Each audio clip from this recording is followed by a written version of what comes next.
Kanina pa natin na pag-uusapan itong pagkagulat natin dahil iba ang resultang nakikita natin sa mga survey na nailabas ng mga nakaraang buwan. Kaya naman balikan natin kung ano nga ba sinasabi ng mga survey na yon. Edson, ano nga ba ang trend dati?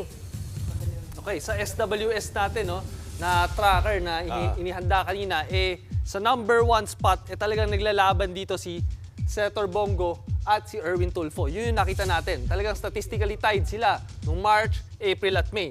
Nakita natin, Senator Bongo, clear number 1. Medyo malayo over the rest of the field, no? Si Erwin Tulfo naman is at number 4. Pero sino ba ang number 3 dun sa survey at number 4? It was Tito Sotto at si Lito Lapid. Makita natin, pareho silang outside the top 6. Si Tito Sotto sa number 8, si Lito Lapid sa number 12. Pasok pa rin naman sa Magic 12, pero hindi ganun kataas katulad ng nakita natin sa survey. Ngayon, si Ben Tulfo, consistent, pasok sa SWS survey, top 12, at nung last na survey, nakita natin, maganda rin ang performance, pero nalaglag siya dito, naging number 13. So pagdating naman sa number 6 spot sa huling SWS survey, ito ay nakuha ni Ping Lacson. Dito sa ating result, nandun siya sa 6th to 7th spot. So medyo consistent naman yung kanyang numbers pagdating doon. Pero ito ang interesting talaga. Pinag-usapan na natin kanina kung paano nakakuha ng number 2 spot si Bam Aquino.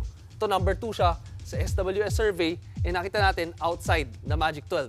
Isa pang outside the Magic 12 sa SWS survey, si Kiko Pangilinan.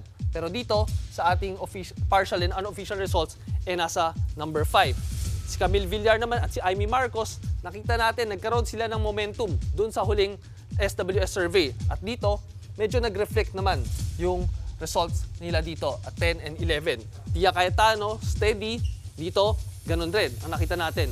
Pero si Rodante Marcoleta, na wala sa top 12 ng huling SWS survey, ay nakapasok sa number 6. So meron tayong mga overperformers pagdating nga, no, dito sa ating resulta. Yun ay si Bam Aquino, si Kiko Pangilinan at si Rodante Marcoleta.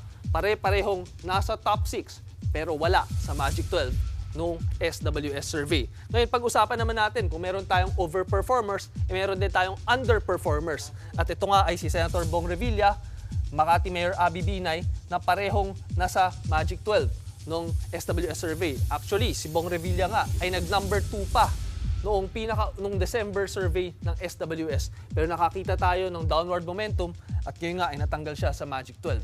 Pero pagdating kay Abby Binay, consistent ang kanyang rankings, no? Madalas pasok naman siya sa Magic 12 at actually tumataas pa nga ang numbers niya noong April at May. Pero dito, nalaglag siya sa Magic 12. So pinag-usapan nga natin na ang surveys ay nagbibigay lamang ng indikasyon. Pero sa huli, mga kapatid, ang boto mo pa rin ang siyang magdedesisyon.